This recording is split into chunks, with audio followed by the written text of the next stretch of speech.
Hello everyone and welcome to JAWA with Queen Makeda of Agame, Journal of an African Writer in brackets Artiste. It's a new YouTube series that I will be kicking off today where I will talk about Black past, history, culture, things that matter, current thing, and ongoing, novels, books, etc. Stories. So we can call it story time, but it's JAWA with Queen Makeda of Agame. Don't forget JAWA.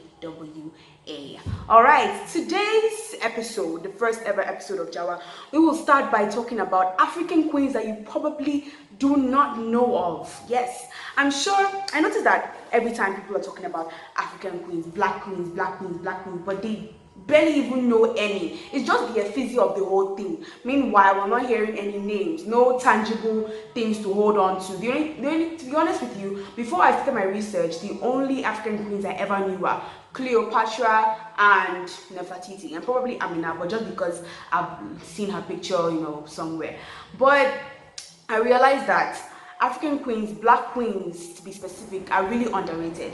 And I thought I have to change this. Something has to be done about this. So this first series of our JAWA is going to be solely about African queens, those African queens that are responsible for our independence but are infamous, which is so unfair. So we're going to start with them today. Today's queen is Queen Makeda, aka Queen of Sheba. Bible scholars, you remember that queen? Yes, it's that queen that went to visit King Solomon, the wisest man on earth, and gave him gifts and asked him riddles. I'm pretty sure a lot of you did not know that she was an African queen. Yes, she was. All the way from Agame, Ethiopia, born to Queen Ismenye and King Agabus, we have Queen Makeda, aka the Queen of Sheba, also known as Bilqis, which is her Arabian name, or the Queen of the South. So you can call her with either titles. Alright, the story of Queen Makeda actually has different versions in different cultures.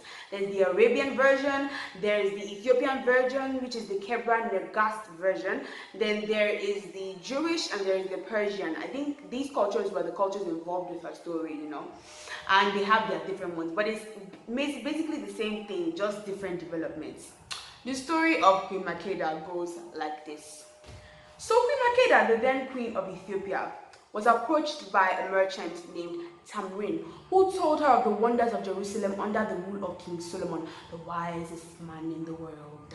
So Makeda, intrigued, decided to go and visit this king. Let me know this prestigious wise man, you understand? Decided to visit him, and she went and presented to him gifts of, let me count them, frankincense, myrrh, precious jewels, and 120 talents of gold. Like, 120 talents of gold. Should I convert it for you? To dollars, that is approximately $3,600,000. Hold your chest, you choke. In fact, if you translate it to Naira, I wonder if they give that kind of money, hey, my gosh, it's so much. That's to show you how rich a queen she was. Attitude, please. Well, they engaged in heated conversation after that, where she was asking him riddles, to test the authenticity of this man's wisdom. And I'm sure she must have been very impressed, because Solomon was the wisest man in the world. Wisdom from God goes a long way. They were engaged in a heated conversation, and after that, can you imagine? Makeda actually became a believer. What? Talk about witnessing, hallelujah. After their conversation, Makeda accepted his religion and became a believer. She must have been so stunned, so impressed, so wow. She's like, I must get this wisdom, wow, that's amazing. Alright, so Makeda decided to spend the night, and Solomon threw a party in her honor. She did spend the night there, and Solomon made an oath to her where he swore that if she didn't steal anything from the palace, he would not touch her. That's a very random thing to say. I want to see where this is going. Well, obviously, Makeda agreed that, I'm not going to steal anything. I don't look like I'm going to steal anything. So she agreed, and she spent the night. But then, late in the night, what happened? She got thirsty, and there was a bowl of water in the middle of Solomon's room. So she went to that bowl, picked it up, and drank. Solomon woke up and caught her, and reminded her of the oath that he'd made. So Makeda realized that, my bad, I have sinned, I have stolen. So she allowed Solomon to sleep with her that night. All good and fair. So, well, the next day, Makeda was to leave. Probably not the next day, but you know, what's in the story here. So, Makeda was about to leave, and Solomon gave her his kingship ring. She automatically became his spouse because he slept with her. So, and you know, automatically he became his spouse and everything. So yeah, that's why in the life of Queen Sheba, if you check out Queen Sheba's spouse, you see King Solomon. So I'm guessing, yeah, she became his wife. On her way back to Ethiopia, her hometown, she gave birth to Solomon's son named Menelik. Now later on in their lives, as usual, Menelik came to his mama and was like, "Mommy, where's my daddy?" And she gave him the ring that Solomon gave her and told him, "Go and find your father." Thus, Menelik went on the journey of finding his dad. He did find Solomon in Jerusalem, where he was welcomed with open arms, and he stayed there for some years and learned the Torah. So he came back anyway to meet his mother, traveled back to Ethiopia to meet his mother, and that's beautiful. So that's the story of Queen Makeda.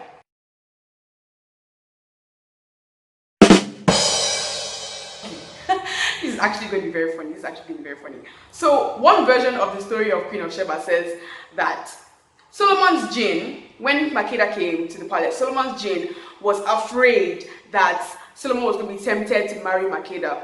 All these busybodies, what's your business? Anyway, he was afraid that Solomon was going to be tempted to marry Makeda. So he whispered into Solomon's ears that Makeda had hairy legs and hooves of an ass. Oh, Jesus Christ. Well, anyway, Solomon was curious, like he was really curious. So he made a glass floor such that when Makeda was coming to meet him, she thought she was walking on water, so she lifted her skirt. And Solomon realized that she in fact did have hairy legs. No big deal, it's just hair anyway.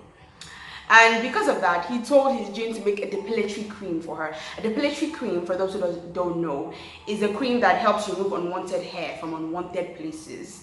I guess that was cute though, but still, hair is hair, and it's not your business. Alright, so I personally feel that Queen Makeda was a very clever and tactical queen. I feel like every step she made was planned. She knew what she was going to get out there, because you don't just wake up one morning because a neighbor arrives and then you go, "Oh, let me hurry and go and visit and give the neighbor $3 million. It's not like, "Hey neighbor, welcome to the neighborhood, here's $3 million. I feel like she knew what she was doing. As a queen back then, she must have been wise enough to know that being an acquaintance to the wisest man on earth was going to give her a benefit that none of her opponents would ever have.